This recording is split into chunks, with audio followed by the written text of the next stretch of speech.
Hey folks, welcome to this special edition of Roland Martin Unfiltered. She is somebody who's always been unfiltered her entire life. I'm talking about poet Nikki Giovanni. She recently stopped by the studios of Roland Martin Unfiltered to discuss her new book on poetry, but we managed to talk about everything else but her book. Hope y'all enjoy this conversation. Hey folks, glad to have Nikki Giovanni here, the great poet, activist, author, college professor, rabble rouser, all that sort of stuff.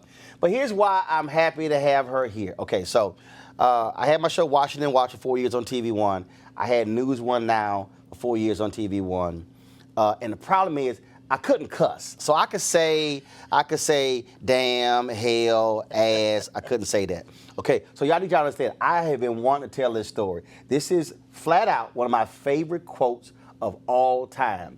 This quote is up there with Malcolm X, with Martin Luther King Jr., with Frederick Douglass. I mean, some of the greats. I'm telling y'all, okay, so in 2000, we're at Tavis Smiley, State of Black America, at USC, on USC's campus.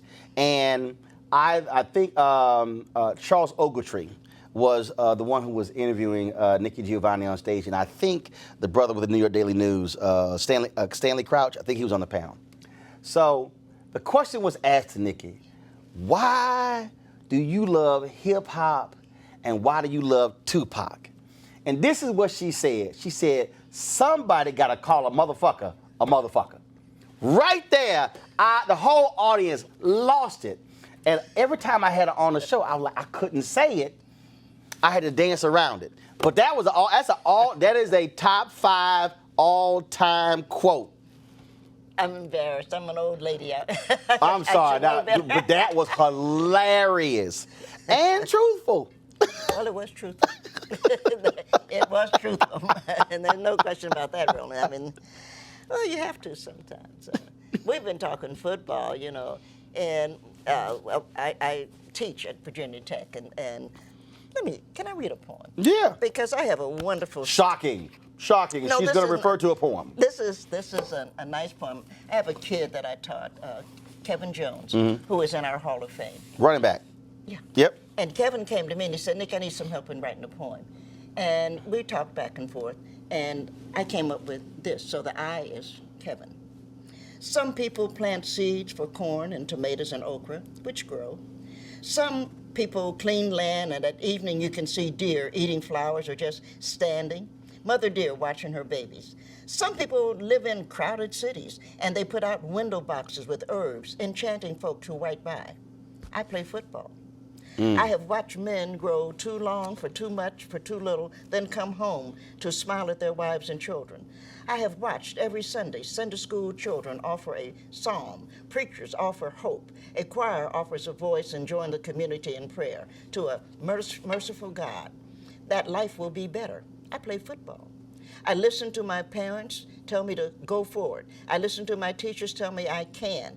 I listen to the wind whistling in my ear and sometimes the rain falling on my back, and I understood that the true heroes of our nation I am doing my part to be a part of this community, this school, this team. I am humbled to be considered for this Hall of Fame when I know the true heroes are the men and women who go forth every day. I play football. I hope I have done my part. And I think we forget that everybody does what they do. Mm-hmm. And aside from the fact that I love Kevin, I love the fact that those young men on that football team, they hurt. They don't get any money. They're not making $300,000. No. They're not making commercials. And I know people say they're getting an education, but only sometimes. So we could do better. Well, the thing that's interesting to me, like even as you were reading that, because the thing about poetry, first of all, poetry is personal. It's deeply personal. I was at Black Book Images in Dallas when they were still open. Yeah, I remember that. And I had somebody who came in and they said, I got a book of poetry and I want to sell it. And I said, well, the question is, are people gonna buy it? And so Emma Rogers, who owned it, I said, Emma, how much poetry do you sell? And she went, you see the top of that bookshelf? She went, start right there and go all the way over there. She says, those are all poetry books that haven't been sold. And I said, so I always want to ask you this: when you hear that, why do you think people don't gravitate to poetry to purchase? I think people, first and foremost, that's not true. I've had 3 bestsellers for whatever things like that mean. But I think that we, the poets, have to come out and tell the truth, which means you're going to be offending people. I've been watching my mailbox lately because Right. I'm not fond of the president. I think he's crazy, and I think he should be impeached if not arrested. And so, now I look at my mailbox. I have to make sure that nothing's in there. Because, and this disturbed me. Just let me say this one thing. These are the same people who put a bomb in a church and murdered 4 little girls. And they want to tell me they're Christians? And the book that they say that they believe in is a poetry book, especially New Testament. And I'm in love with John, the beloved disciple. I know that John was smoking weed. If you read Revolutions, you know he was smoking weed. Me, myself, I like Song of Solomon. Well, Let that's beautiful. let me tell you something. If y'all want to read some sexual stuff, read one of them Songs of Solomon's. I was like, dang, Solomon, you were laying it down. But look what Toni Morrison did with it.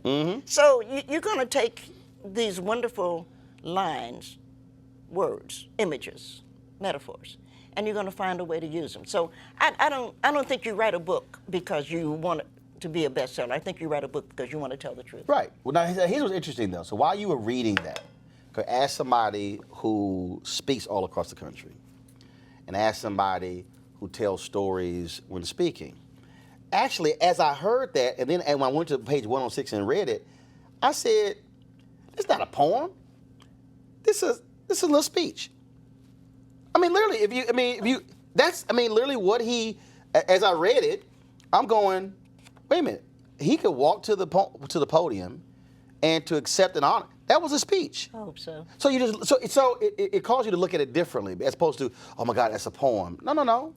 That was basically a speech. It's a poem. He's married to a wonderful young lady, Robin, and they have a couple of really wonderful kids. But I wanted to say something, not only to Kevin, but to all of those young men and women.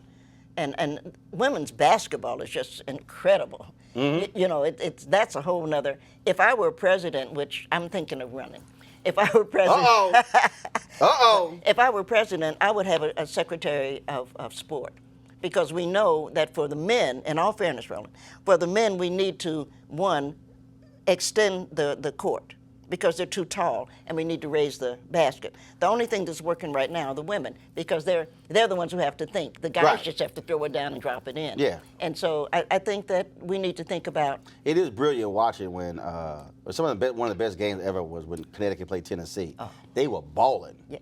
And then I went to, when Texas A&M, my alma mater, beat Notre Dame in the national championship, I went to Indianapolis for the game.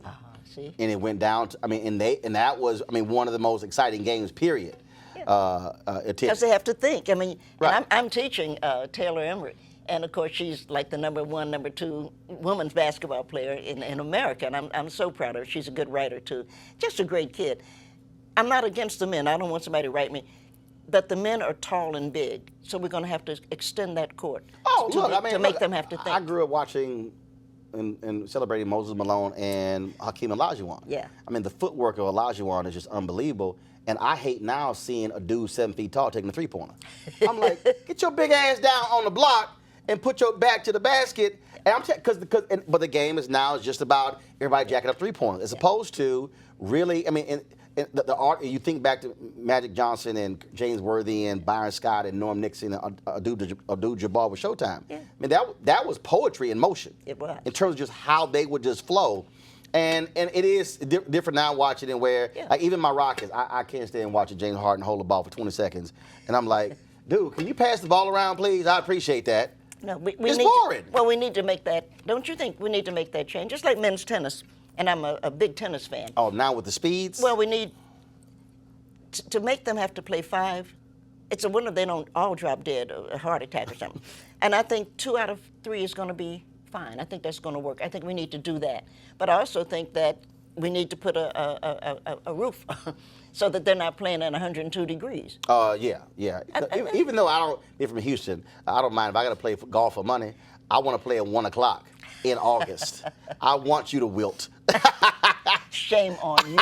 I want you to wilt in that sun. But see, I live down the mountain from Greenbrier, so you can come. You can come. I played there. Yeah. I played there. Oh yeah, great course, great course. You want to support Roland Martin Unfiltered? Be sure to join our Bring the Funk fan club. Every dollar that you give to us supports our daily digital show. There's only one daily digital show out here that keeps it black and keep it real. It's Roland Martin Unfiltered. By going to RolandMartinUnfiltered.com, you can make this possible. You call this a good cry. Yeah, I do. What we learned from tears and laughter. Where did the title come from? Probably, I had a seizure, and that's a long story. But I had a seizure, and my doctor, who I always laugh because Gregory is cute, so I listened to him. Not that if he was ugly I wouldn't, but he's cute, so I do. And Gregory's position was, I eat too much salt. I don't get enough rest. You know how they go through it, because I'm a woman. You have to go through, and I'm black. So the first thing is always you eat too much salt. And I was saying to Greg, I don't think that's the problem. I think the problem is I never learned to cry. And I think that I kept so much in. And now, in my 70s, it's coming out. And if I would learn to cry, I would have avoided this seizure. Now, when you say cry, like, tears running about down what? your eyes. Just I have a dear friend who's in prison. He'll die there. He's got cancer. I have the things that make you sad. My mother died in June. My sister died in July, and my aunt died in October. I didn't have time to cry. I had to take care of them. I'm the oldest person in my family, and you hold things in. Yep. You know, my mother and father had arguments every Saturday. You hold things in, and when you keep holding it in, eventually it's got to come out someplace. So it comes out of your eyes, or I didn't start to drink until actually I went to Virginia Tech. I learned to drink. My father was alcoholic, and so it looked like alcohol was a bad idea. And then I went to Virginia Tech, and I have a dear friend. She'll be mad at me for saying this, but she reminded me, you know, wine was, Jesus had wine. Right. The Last Supper. He flipped that water to wine. And so she didn't make me start drinking, but she let me see how wonderful it is to drink with your friends. So I've learned to drink, but you have to let things out. And I said to Greg, to my doctors be out, I said to Gregory, I think if I had learned to cry, I wouldn't have this seizure. What did he say? He said, I think you're wrong. And I said, Gregory, I have given you a gift, because it's true, I have. I said, you need to create something, the Nikki, and when people come in and they're having, you know, problems, you need to say, oh, you have the Nikki. And you need to show them a good glass of champagne. We'll do this every night. You need to laugh about this, but you need to learn to cry when something's sad. You don't need to learn to be strong. Because we live in a nation that tells you, oh, you know, you'll get over it. My mother died. People actually had the audacity, the stupidity to say, oh, you'll get over it. How you going to get over your mother being dead? Right. I didn't get over my dog dying. Well, my dog is Wendy. Wendy died, and I've got, she is buried in front of the house with a plate. how do you get over what you miss Right. or what hurts? You don't. You have to let it out, and that's why you have friends. And your friends shouldn't tell you, be strong, be brave, you can do it. Right. Your friend should say, oh, girl, go on and cry about it. I'm right here. That's what a friend is for. So we were at Aretha Franklin's funeral. It was interesting because so Gladys Knight, so she was to my right. So we're in the front row. She's to my right, and she was really broken up about Aretha dying, and so she was crying. And so then Jennifer Lewis, who was sitting in her seat row behind her, she comes over, and so she's just standing right next to her, and so she's hugging her. Then she's just rubbing her back, and so then I walked over, and I was to hand Jennifer something. A fan or something. She says, no. She said, Roland, you gotta do the old way. You gotta go ahead and fan them yourself. But it was just one of those things where, again, versus just letting her sit there alone. Yeah. She didn't say anything. It was just there, just to rub her back, just to rub her back. Well, Aretha was my soror. She's a Delta, Mm-hmm. and the Omega's. Ceremony was just beautiful. My wife was there. And she's when a Delta. Oh, yeah, she was of there. course. I mean, she flew in crazy for as you are, and she had. I know you had to marry a Delta, and of now, course. hold up. She wasn't a Delta when we got married. She married an Alpha. But she got rid of him, didn't she? No, I'm the Alpha. You're Alpha. And then she joined Delta later. Okay. So she married an Alpha. Well.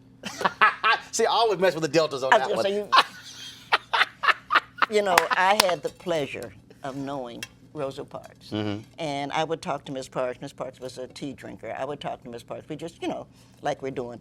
And I said to her one day, I said, Miss Parks, when I think about your life, it's amazing to me that you only made one mistake. And you know Rose, so you know how her face kind of fell. She said, well, what was that, baby? I said, you went AKA. See, that's why I tell Reverend Jackson every time, because he's an Omega, he always throws his little hooks up. I was like, don't start that. Don't start that. I said, you knew Dr. King was an Alpha. Don't start that. I was going to say. We should be ashamed of ourselves. No, we shouldn't. That's the truth. That's a good one. That's a good one. Yeah, but the whole thing, though, is it's interesting. As you were talking, I thought about when, so my grandfather died in '85, and then my maternal grandfather, and my maternal grandmother died about 6 years ago. And I thought about it. I'm trying to see. It was interesting because I was doing Reverend Sharpton's Measuring the Movement, and I got the word that she'd passed, and I went back to the makeup chair. I'm trying to think, between that and even the funeral, I didn't cry, and maybe because, first of all, my grandmother died at 91.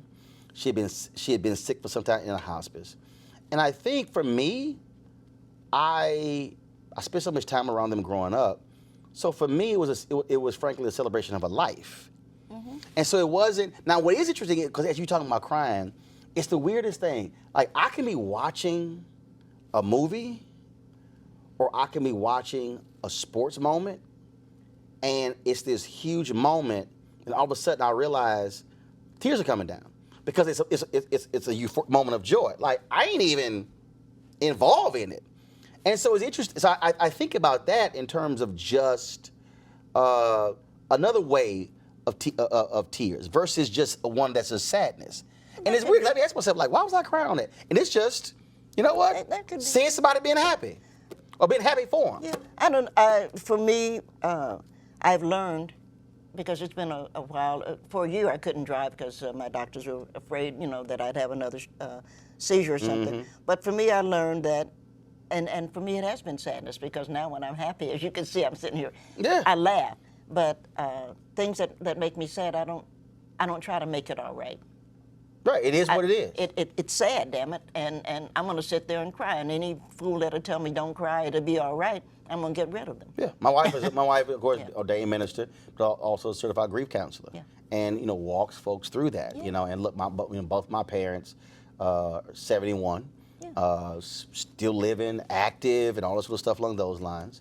But yeah, when I've had fraternity brothers who've lost their dads recently, and I reached out to them, and I'm like, I said, I understand that relationship, especially black men who've had fathers who were still in their lives who passed away. I mean, it's a whole different sort of connection. Yeah. And men, of course, are worse than anybody, because men are like, I've got to be, And men need to learn to cry, because what you end up doing is you don't cry, but you kick your dog.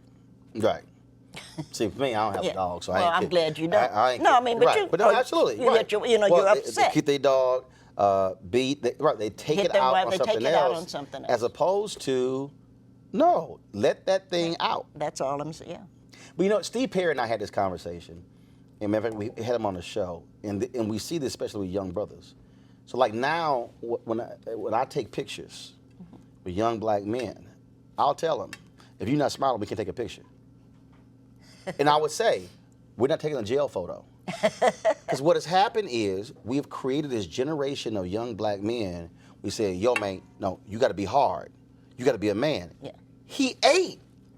Right. And literally, mothers would say, take a picture with my son. And I say, dude, we will stand here until you smile. And then people go, why are you making them smile? I said, because I'm not taking a damn jail photo. Right. It's a photo, bruh. Just smile. And I'm seriously, Yeah.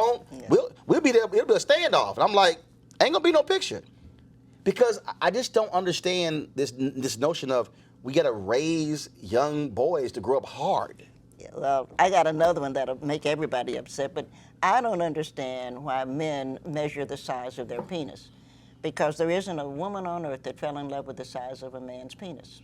We fall in love with the size of a man's heart, and sometimes his mind. But we don't fall in love with the size of his penis. And we've got the President of the United States, fool that he is running around talking about the size of his penis. That doesn't make sense. And that's interesting because there's a woman who's Shanae Hall, is a radio personality out of Atlanta, and she posted this statement on Instagram. Somebody asked her a question, and she said, I need all these attributes in a man, and he has to be 6.5 inches.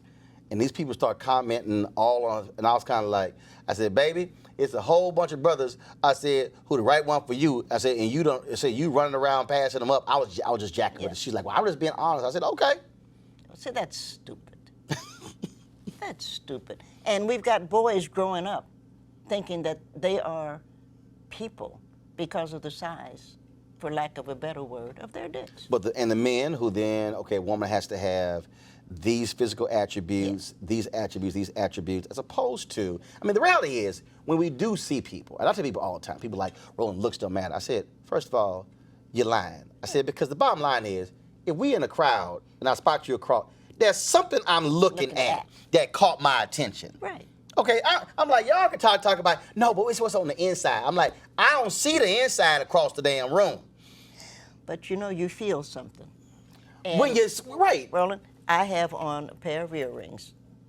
My parents were poor, and my mother worked, you know, we were poor.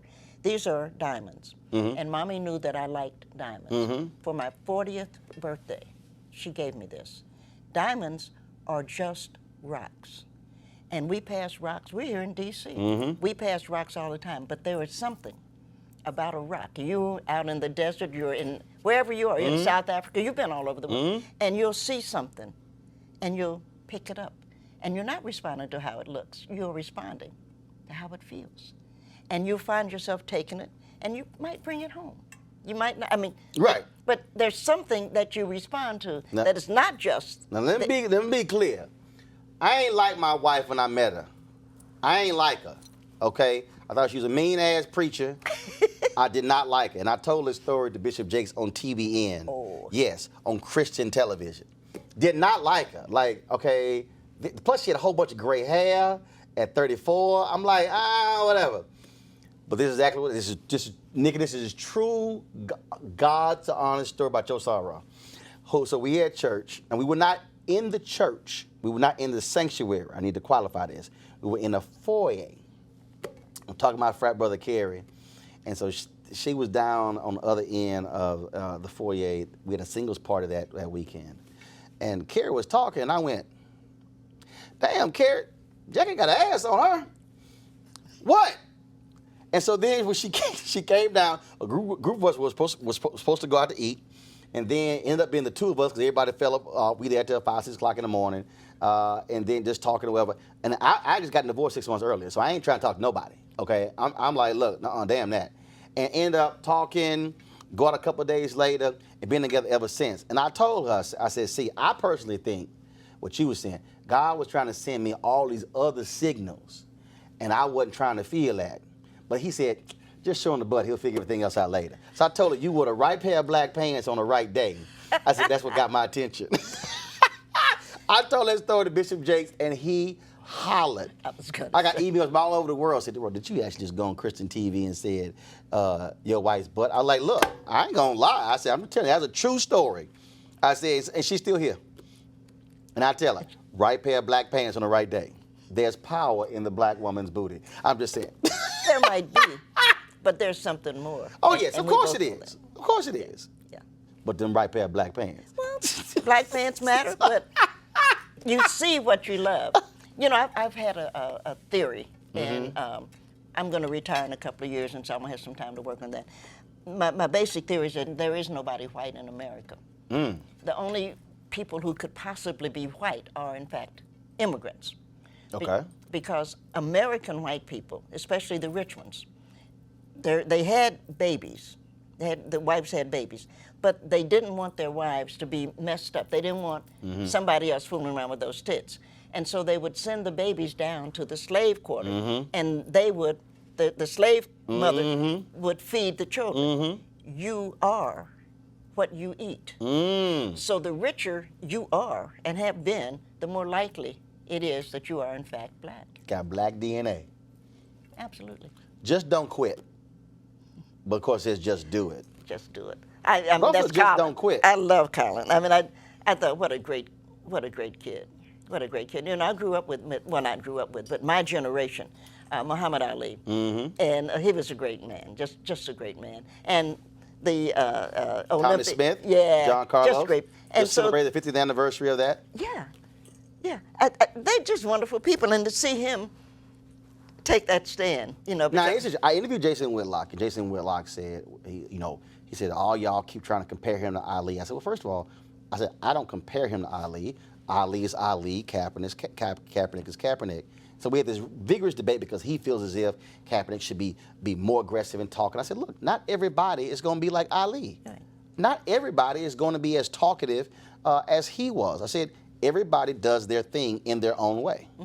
That's quite true. But he's talking all over the world. Right. Because when I saw that, I went out. And, of course, I have a lot of credit, so I don't have to worry about that to my credit card. I went out and I bought T-shirts, I bought sweatshirts, I bought tennis shoes. I did the whole thing. And my class was laughing at me. You know, I teach a class every day, Tuesday and Thursday. And my class laughed. I said, no, he doesn't need me.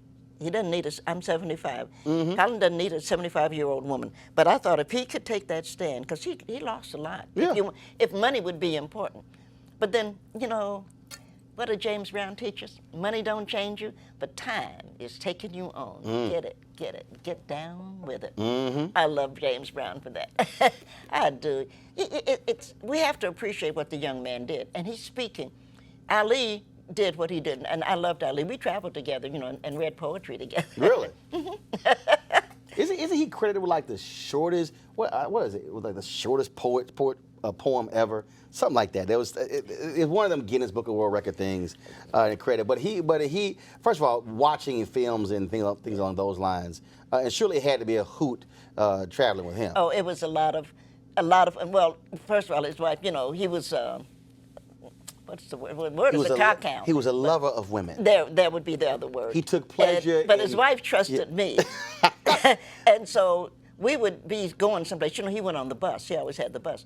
What she didn't realize is that I had to fly, and so my son and I would, because I'm trying to support my mother at that point, my son, a dog. And plus, a bus takes too damn long. Oh yeah, it took too long. And I don't know why Aretha Franklin would not get on that airplane. I'm like, Aretha, look, I know you had one bad episode. But I remember she called me once. She's like, oh, Roland, I'm going to have to get on this plane because this long bus ride across the country. I'm like, Queen, that's too long. It's too long. I don't even want to take a connecting flight. I want a direct flight. Yeah. I am not taking a bus 2-3 days to get somewhere. But, you know, speaking of she could have taken that time to just relax.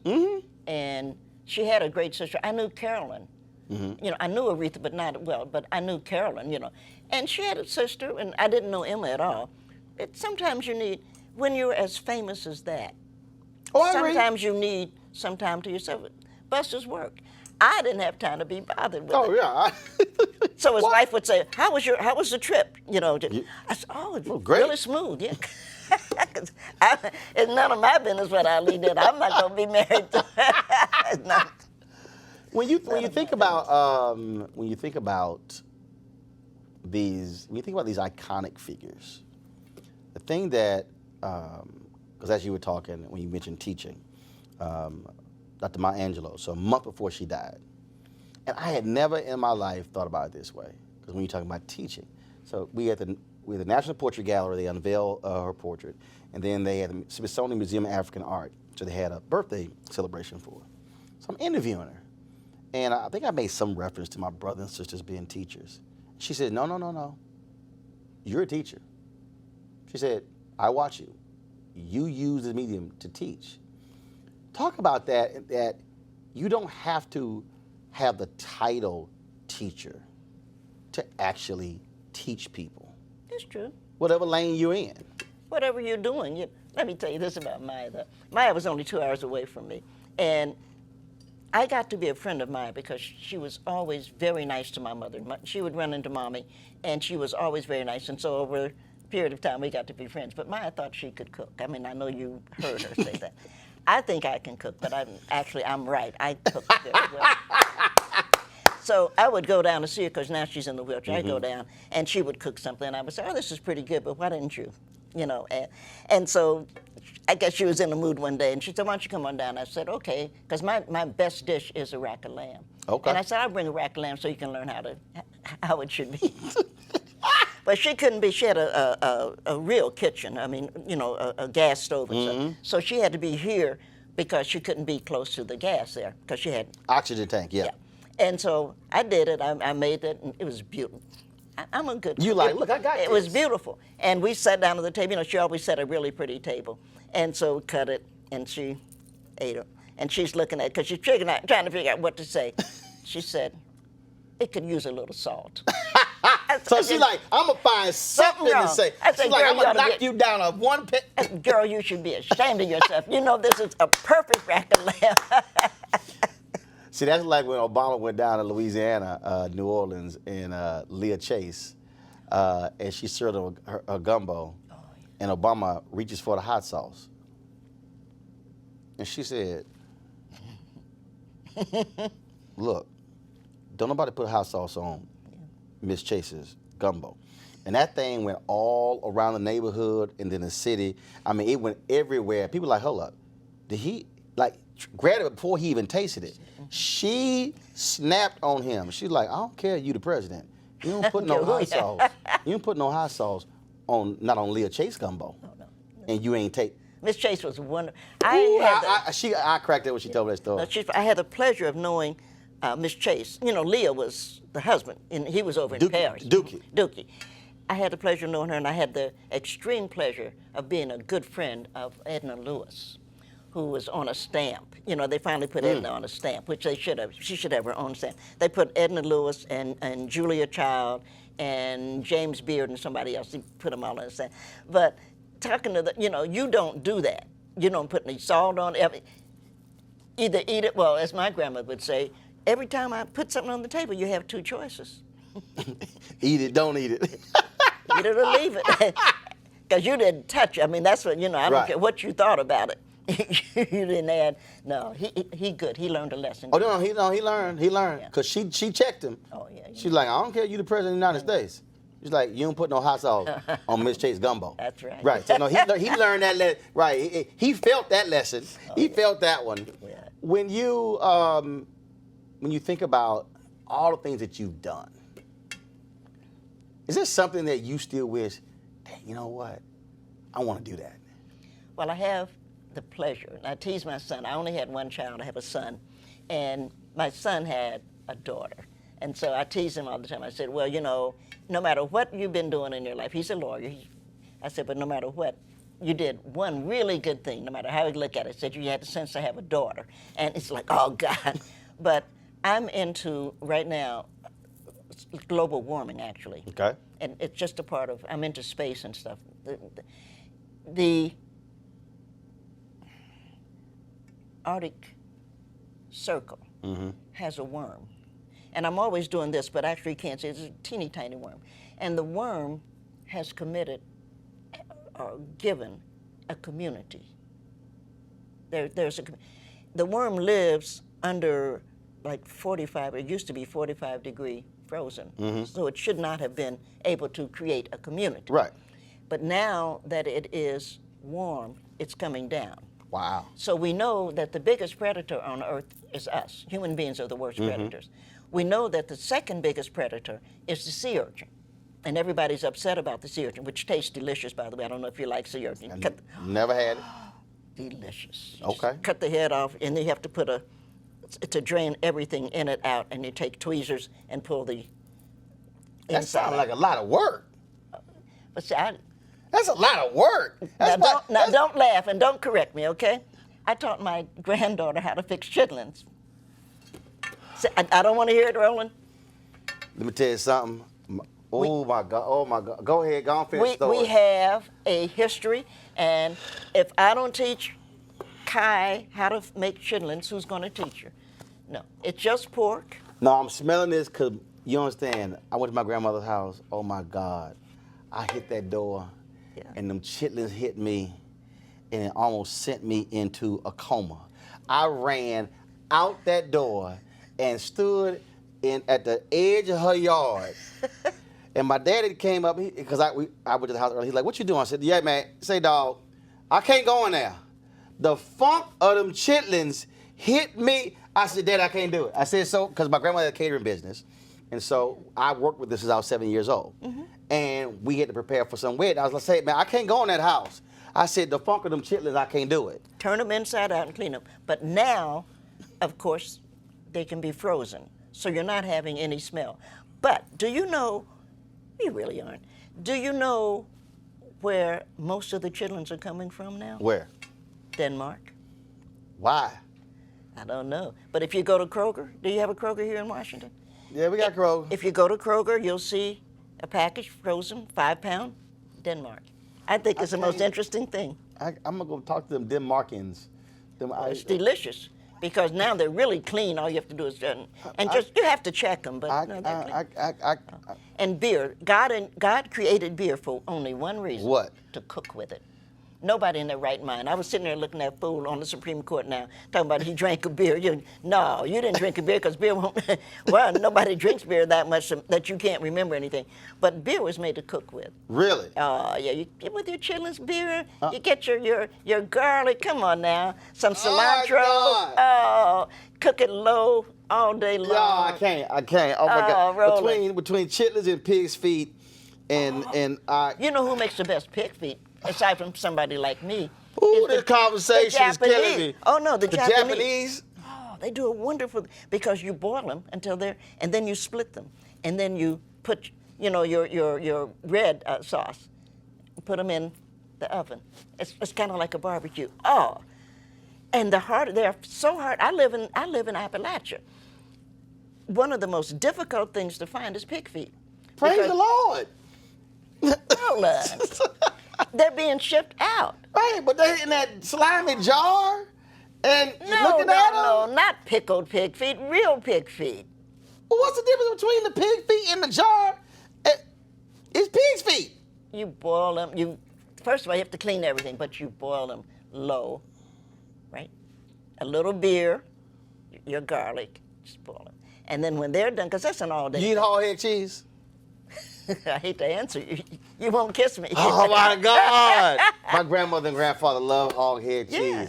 We had to stop right there. I said, "Hold up, we ain't gonna get to the cheese part. I'm gonna stop at the hog head part." I'm telling you. Well, okay, you gotta understand. My grandparents, born and raised in Louisiana, Opelousas, Louisiana. Okay. And they moved to Houston. And so growing up, I still had relatives who lived in Crosby, Barrett Station, Baytown, which when we had the great Creole migration from Louisiana to California, they stopped all along the way. So I got relatives in all those towns. And so one time we went out and they went and got the hog, and it was in the back of the car. Then they had to kill it. Yeah. Okay, all right, so they shoot it, okay, hit it with the gun a couple times, BB gun or whatever the heck. and then they threw it on the table, then slicing it up. So went to the whole deal, making a crackling, and then split that whole deal apart. And I was kind of like, I don't really need to see this process. I'm good. I'd stop by Kroger, and I'd pick up the sausage that way. I wasn't really trying to see the whole process, slicing that bad boy. And it was a whole, but it was, so, but that was my grandparents. That's why I grew up. And so That's how we survived. Oh, I feel you. But not just that, we slaves, and there must be a better term, but we slaves were the ones who changed American cuisine. Yeah, that's true. Yeah. We showed what can be done. And the thing that I love best, and I have a lot of white friends, so I get to tease them about that, is greens. Because my white friends often used to think, well, what you wanted to eat was the greens. But what we as black people knew was what you wanted was the pot liquor. That's why we became strong and smart. But you can keep that hog head cheese all to yourself. Oh. You can take my portion. You are more than welcome to have my portion of chitlins, hog head cheese, pig feet. You can have all that. I sit right over there, and I just be cool, with a Kit Kat. I'm gonna call your wife, and we're gonna get you into. We're gonna get you into urchins, sea urchin. You have to try it. First of all, what you just described is way too much work. I'm not trying to sit there. Tweezers? Well, yeah, you have to pull the insides out. Nah, hold up. That's the chef's job. Just bring me the finished product. Well, you rich? Bring me the finished. Look, my brother is an executive chef. What? He can do all that. Ask him. I ain't doing. That's too. Look, I don't like dealing with crawfish. Oh, I ain't doing all that. Not like you from Louisiana? No, I eat crawfish, but I'm not sitting there all that damn time getting a little piece of meat out of that. Look, give me the finished crawfish, okay? I'm not going with them shells and everything. I can't do it. It's too much. Nigga, it's too much work.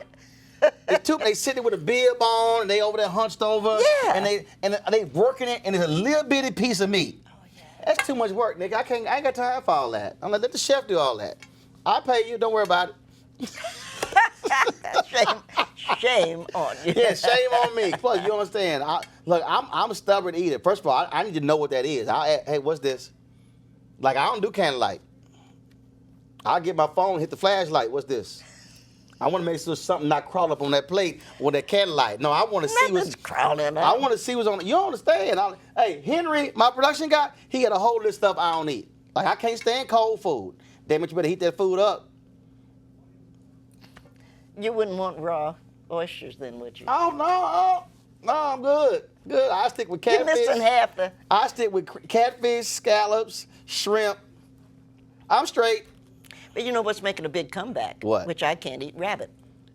No, I pass. Rabbit is making. But I remember cooking. I was babysitting. I live next door to Morgan Freeman. I was babysitting for his daughter and my, and so I went down to the market and I had gotten this rabbit and I made rabbit stew. I thought it was really good. And Thomas my son always wanted to know, well, what are we eating? And I'd always share it with him. I'm with him. And he's like, well, what have we got? And I said, oh, we're eating rabbit stew today. And he looked up. He said, you mean we're eating Bugs Bunny? That's the last time I cooked rabbit. That's right, because you just scarred that boy for life. I have. Okay. No, I'm serious. Look, people. I don't experience. Let me tell you something. So Jay, it's a true story. So we in China. Now Jay's white. Okay. So Jay believes in experimentation. I don't. Okay. I'm black. I keep my stuff simple. I ate at McDonald's all 5 days. No, I had to, because you don't understand. I was hungry as hell all 5 days. So we in one of these open markets. I mean, it's, steam is rising, all kind of different stuff like that, and it smelled good. Don't mean it is good. So they had all this corn, this corn on the cob. And so Jay goes, he said, I'm gonna try some of this. I was like, man, that's you. I'm good. Jay bit to that corn. What the hell was it? Feed corn? He bit. Okay, that wasn't a good idea. He was like, okay, that wasn't a good idea. It was feed corn. I said, oh, you thought it was regular ass corn. I said, see, Jay, that's the difference between me and you. You're white. You will do that. Well, I'm not white. I said, I'm black. I'm going to stay in my lane. Shame on you. You asked me what I would like to do. The one thing that I cannot do because it's over What? was I always wanted to go with Anthony Bourdain to Vietnam Ah, because they make the best chicken soup gotcha. in the world. You sure it's chicken? And I thought, boy, wouldn't it be great? I Sure was it's so chicken? sorry he committed. You sure it's chicken? Well, Anthony, no, I'm not sure. She But I don't know. I have to think about it, but it's delicious. I got you. But Anthony always said he wouldn't eat human, which was smart. I'm kind of with him on that. I am, and he won't eat dog, and I'm with him on Damn that. it, I'm with him on that. And then the rest of it, then you have to be careful what you eat when you're eating in Korea, especially. They Yeah, don't know. yeah. But I thought, boy, when I was so hurt when he committed suicide, I didn't know him, but I thought, wouldn't it be great to be able to find a way, and we'll go to Vietnam, and we'll just do a show like we're doing this, and we'll eat their soup. I don't know, nigga. You might be eating by yourself. I might be commentating. I'm telling. No, I'm just not. Look. I know what I like. I know what I like. Like Houston's restaurant. I ordered the exact same thing for 15 years. Oh, my. I don't even look. If there's not. Here's the problem when you eat something and you switch it up. Now your palate's messed up and now you're mad. No. No, you're mad. Look. My first wife. My God. First of all, I used to like hanging out with my family because my family we cook. Okay, the whole family cook. Every man in my family know how to cook. Right. We don't need no women in the kitchen. Y'all go sit down. We don't need y'all in here. Okay, so we can all cook. And my family, everybody, we got food. We do it up. Nikki, I'm not lying. It's a true story. We go to her parents at San Antonio, just the two of them. I'm like, damn it, we going to eat Chinese. I'm not trying to eat no damn Chinese on Christmas. What's wrong? Damn it, I need a real meal. We go to this Chinese restaurant. It is the most god-awful food. I'm mad. I mean, we eat bad food. Not you mad. You want to cuss folk out. The only thing I had on my mind was going to the store and going to buy me a Mrs. Smith Dutch apple crumb pie and some vanilla ice cream to get that taste of that bad Chinese out my mouth. Nikki, why we go to 4 grocery stores, I can't find no Mrs. Smith Dutch apple crumb pie at a single store. I got to sit there at that house that night, mad, cussing, that food in my mouth, that taste on my palate, because it was that. See, bad food will make me mad. Kiss your wife. That didn't do it. I was mad because she the one took me to the damn Chinese place. So Kiss she her. could have kissed me. She could have kissed me. She could have did more than that. I would have been like, damn it, that bad food. Oh. Bad food will put you in a foul mood. But great food, like you bring me some bad gumbo, I'll cuss you out. It better be some good gumbo, because I love gumbo. Yeah, gumbo's good. I love okra. But I make good ice cream. I'll have to do that too. I do homemade ice cream, yeah. What flavor? I make mostly vanilla. I make my grandfather's recipe. See? I like vanilla, you know. Grandmother liked pineapple. I like chocolate. Well, you can always add chocolate and put your finger in it.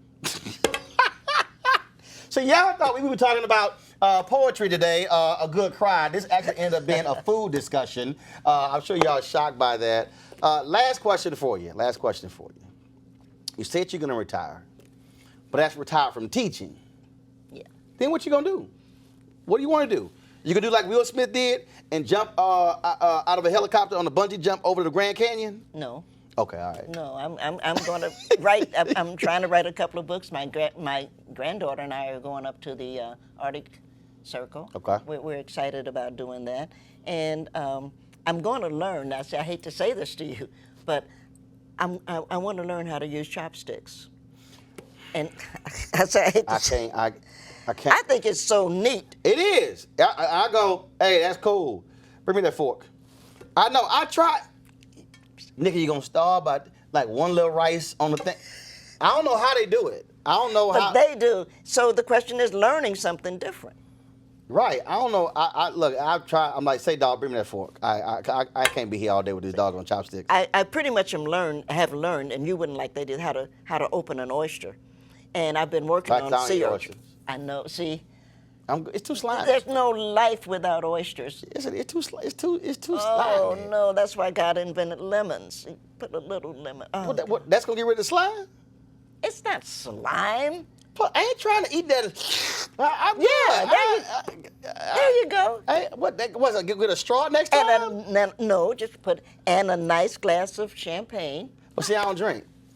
Well, shit. I've never drank in my life. Don't worry about it. It's a digital show. You can cuss. It's all good. You ain't got to cover your mouth. You can say shit. No, I've never drank in my life.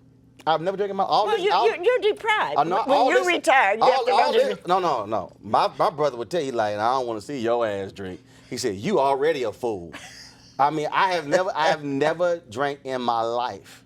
Not even a little champagne to I've never drank in my life. My dad tried to give me some non-alcoholic beer. I wouldn't drink it. It's just I just don't. And I don't know is it because my mom asked me when I was a kid to fix her some rum and Coke. I don't know why in the hell I thought I was gonna taste it, see if there was enough Coke in it, and just screwed my whole stomach up. I think I probably don't drink. Again, I just never had the desire. Right. And probably because I had an uncle, my Uncle Warren, who's now in hospice care. My Uncle Warren had a Big Gulp before 7-Eleven created Big Gulp. Oh. I mean, I was like, dude, how did you get that big ass cup? And it was all alcohol. And he would come over. But I've never, I mean, we had alcohol. My parents drank, my family, we had parties and stuff. I just never, my brother does. Mm-hmm. I just never, ever was interested in wine coolers or anything. And people give me alcohol. I tell people come to the house. I'm like, y'all come drink all this stuff up. I don't know why in the hell they give me alcohol because I don't drink. No, I've just never had any interest. Now I'm always the driver. Well, it's good to have you around. I'm always the one to remember what everybody did. So when it's like, what happened last night? So this is what actually happened. At 9:25, you see, so somebody got to be the reporter on what happened. No, everybody should. There's a dish towel that says, the advantage of living in a little town, which I do, is when you don't remember what you did, everybody else does. There you go. See, I remember what everybody does. My family will tell you like how he remember every detail of what happened at this event, at this family gathering. Oh yes. Oh, I'm the family reporter. So we're looking forward to the book when you retire, huh? Oh no, I don't know if I'm gonna write that book. That book gonna be a little ignorant. But that's how I use social media. So like my niece who just walked by, she does some work for us. She has her own hashtag, the Laney Chronicles, Lani. Oh. So stupid stuff she do, it go on social media. I create videos when she asks me dumb questions. When she's got her hair in a bonnet, I don't care. She's like, oh my God, my hair's in a bonnet. I don't care. It's my social media. It don't mean nothing to me. So yes, I will embarrass all of my nieces and nephews. And then they like, Uncle Roro, you play too much. And I'm like, well, y'all going to suck that thing up. That's what I do. So I'm the most hated and loved uncle at the same time. At the same time. Yo, the book is A Good Cry. I know we ain't talking about the book, but we're talking about everything else. But I'm sure there are poems in here about eating oysters and hoghead cheese and sea urchins, sea merchants, and everything else. Again, Good Cry, what we learned from tears and laughter, and there's been a lot of laughter in this interview. Nikki Giovanni, always good to see you. Thank you so very much. Thank you. Enjoy yourself. Thank you. And I can't wait for this presidential run, because hell, you younger than Joe Biden. Might as well run. Yeah, why not? Why not? Why not? Well, Oprah might, and that'll be good. I could work for Oprah. Huh? Oh, no, she ain't running. She ain't running. She's not going to run. No, she's not going to run. She's rich. She ain't going to run.